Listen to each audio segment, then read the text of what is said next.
All right, greetings everyone. This is your lectures I'm going to combine chapters 10 and 11 in this particular lecture. This is the chapters on campaigns and elections and groups and interests because they kind of tend to go together, and I think it would make more sense to sort of put them together. We all know what campaigns and elections are. You remember high school, you campaigned to be student body president or homecoming queen or whatever. Campaign is the term that we used for a specific process in order to gain a public office. And first, you have to decide that you're going to run, and then you need to file in the city, state, or federal avenue that you want to pursue. And in order to file, you have to prove that you're a serious candidate. That looks different depending on what kind of election you're going after, what kind of office you're going after, but there's certain types of things you have to prove to ensure that you're a viable candidate. You have to meet the requirements of the office, be of age, all these kinds of things.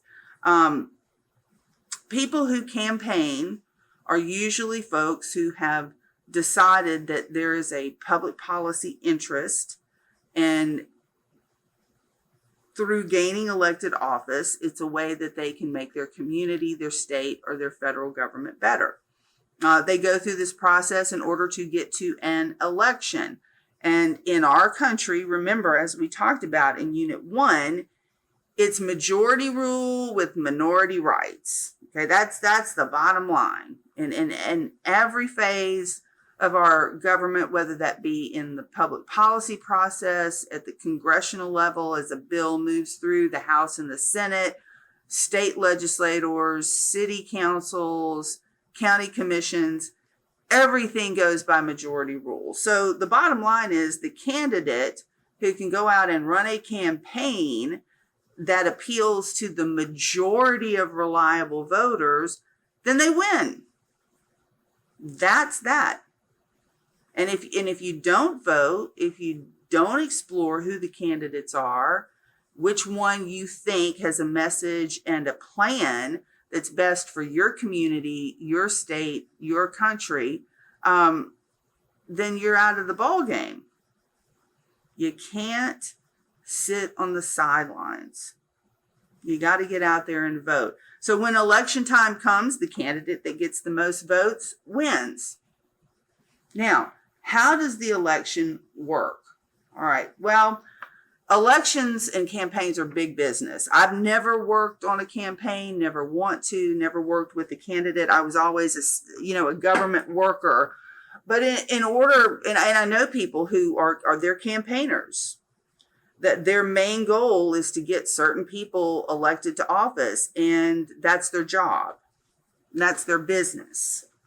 Some of them work specifically and only for Democrats. Some of them work specifically and only for Republicans. Some of them work for anybody who will hire them. And what they use is their public polling data to get a public opinion about what their candidate needs to talk about in order to appeal to the most people. Because you want to be popular. Nobody is going to go out and try to run, well, not nobody, but few people are going to go out and run a campaign saying, look, if we want safer roads and better bridges and more up-to-date public transportation and better airports, we're going to have to raise taxes. Because we're going to have to figure out how to pay for it. Very few people are going to be able to win elected office on that, because what we as Americans have become accustomed to is we want all the best stuff, but we just don't want to pay for it.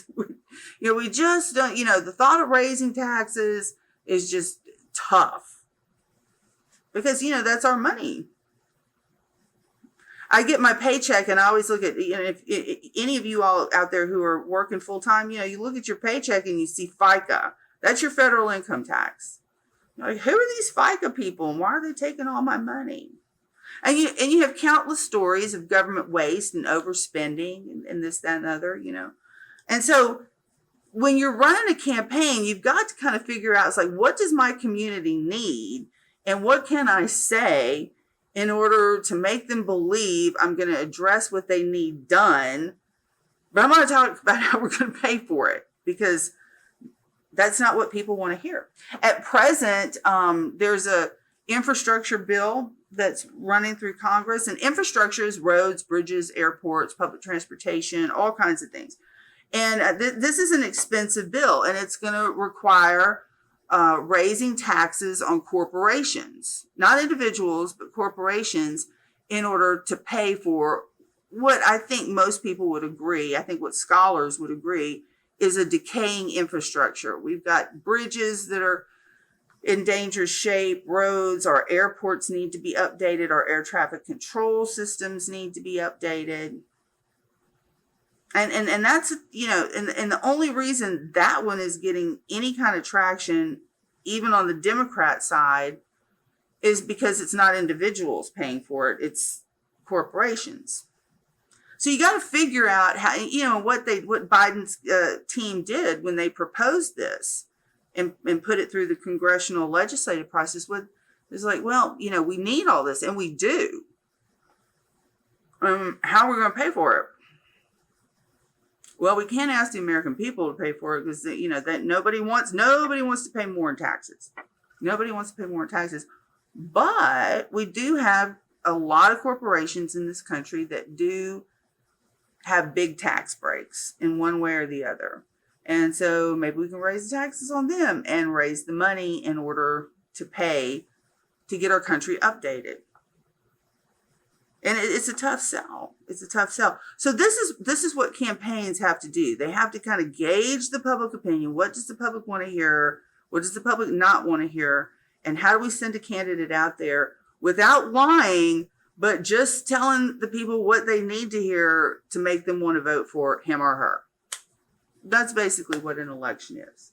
And those advisors are the ones that are using the public opinion polling and all the data collected in order to advise the candidate. Then you also have fundraisers.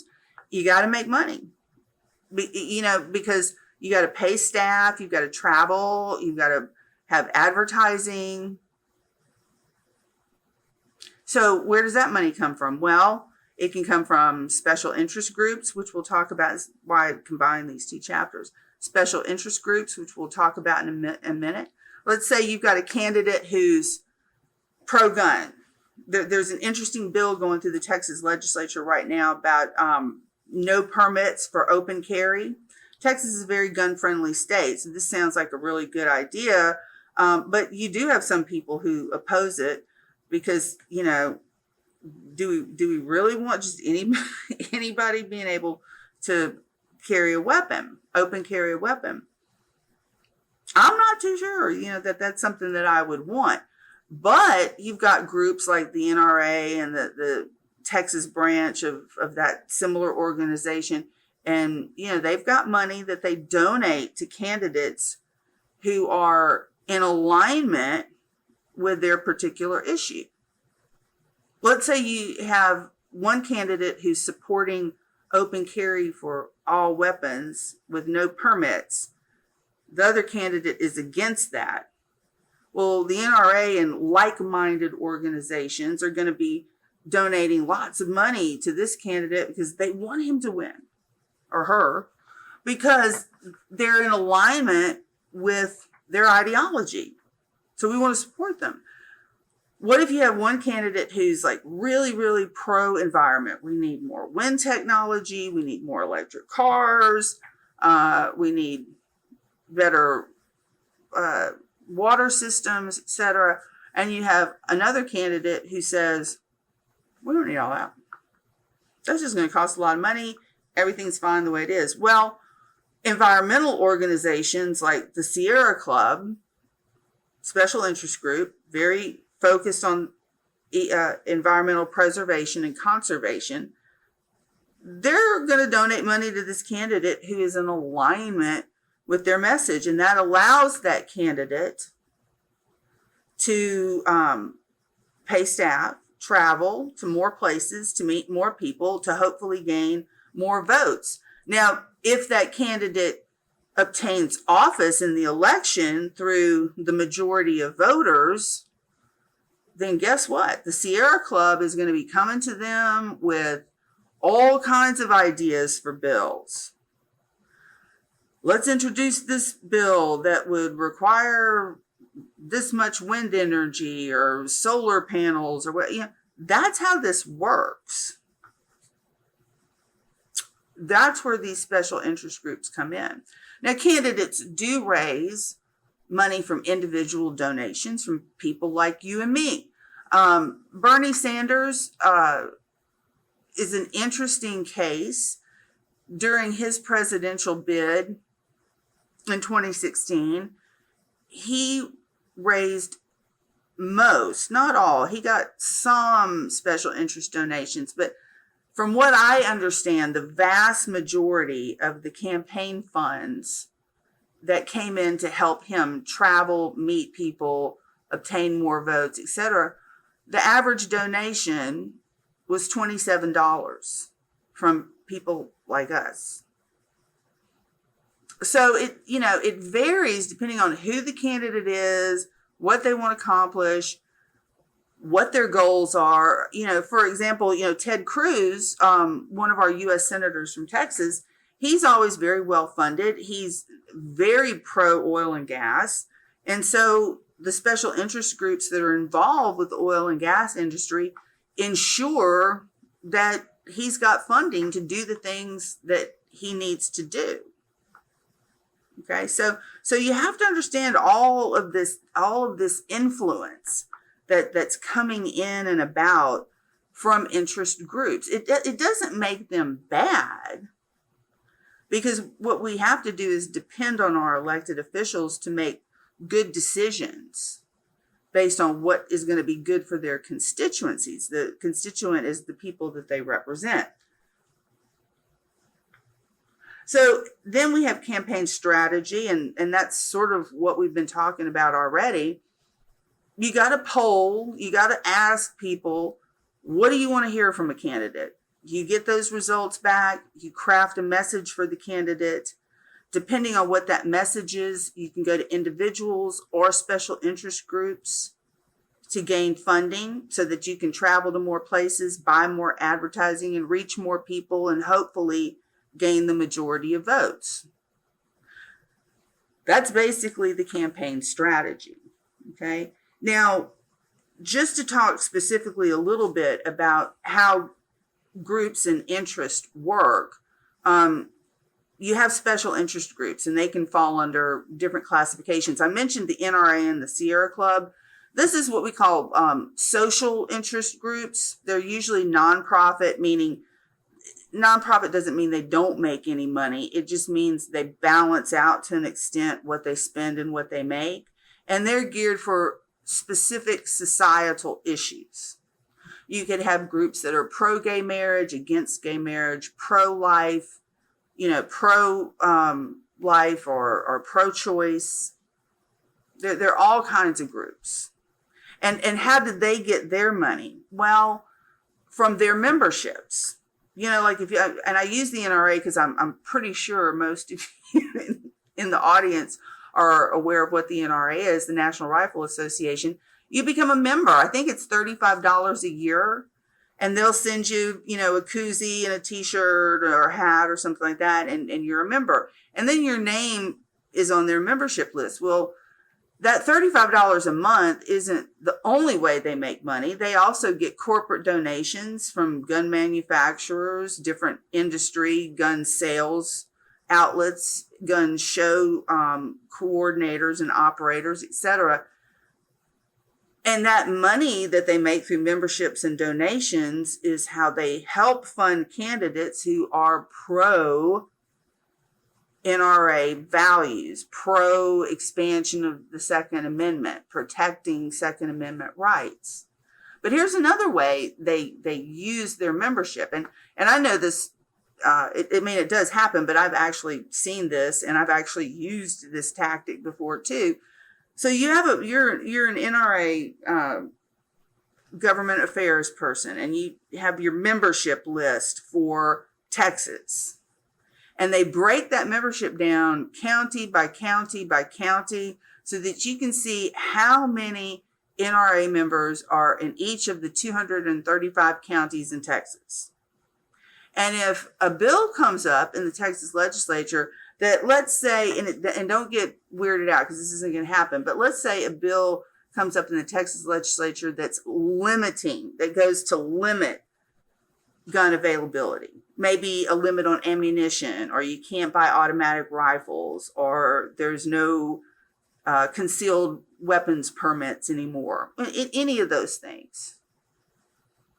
Well, what the NRA does is they go to all the legislators in Congress and in the House, and they say, hey, look, you thinking about voting for this thing that's going to like limit the amount of ammunition people can buy and limit handguns, etc.?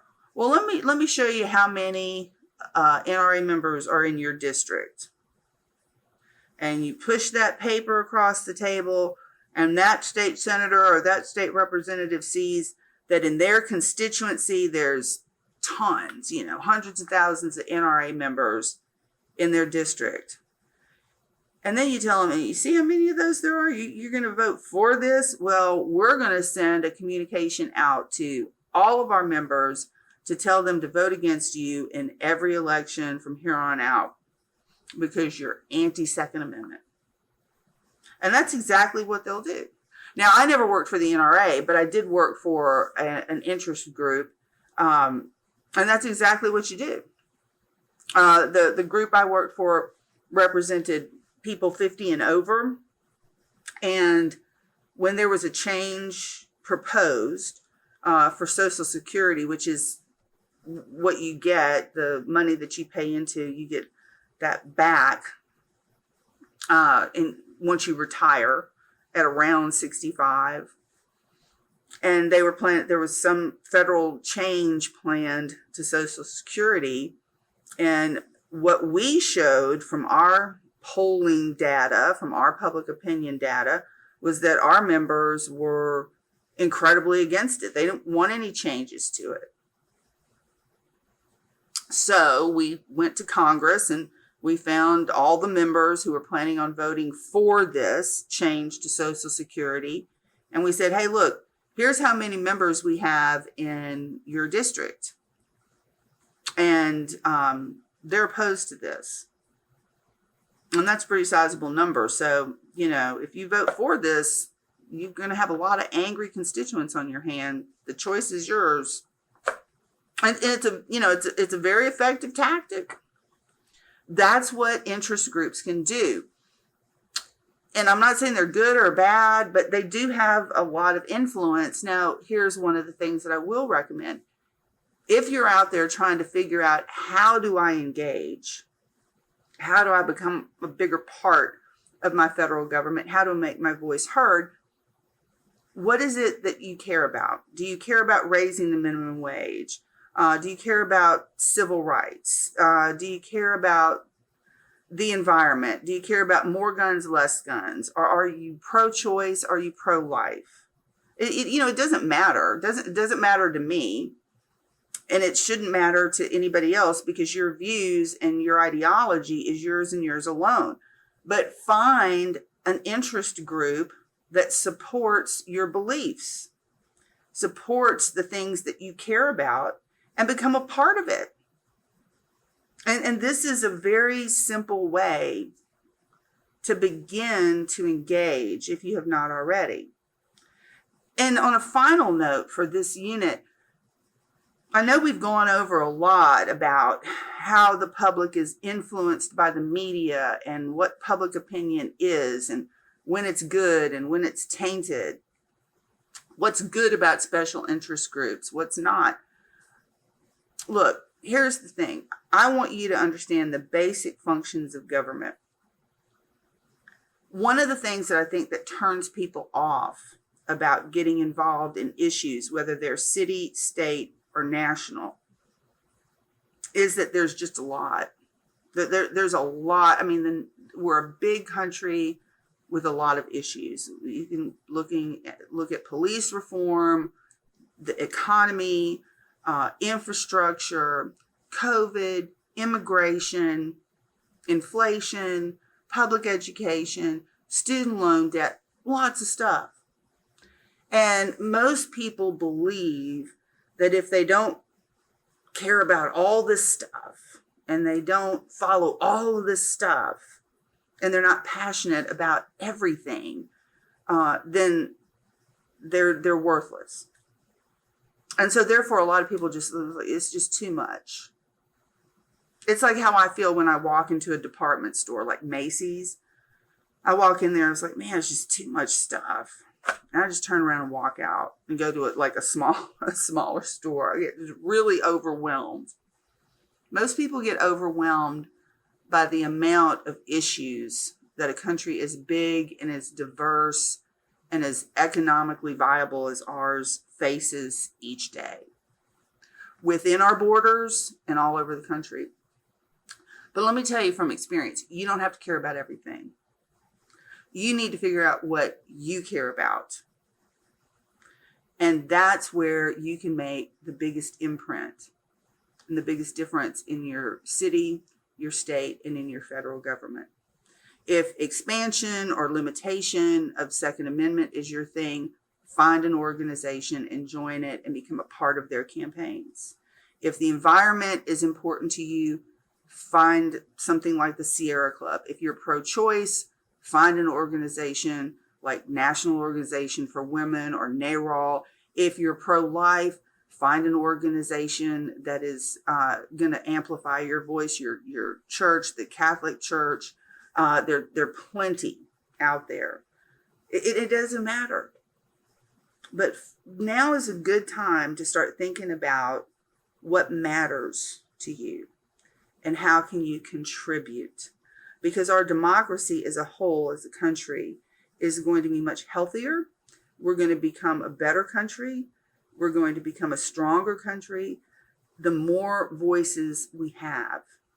But you don't have to care about everything. Care about something. It could be your kids' education. It could be student loan debt. Hopefully, because you're at TSTC, you won't have that.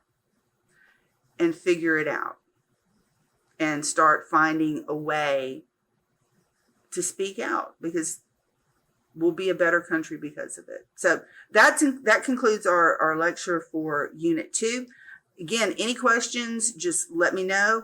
If you listen to your lectures, study your slides, and be sure that you read the correlating points in your text, then you should be very well prepared to embark on your discussion question and your written analysis, and of course your quiz and exam.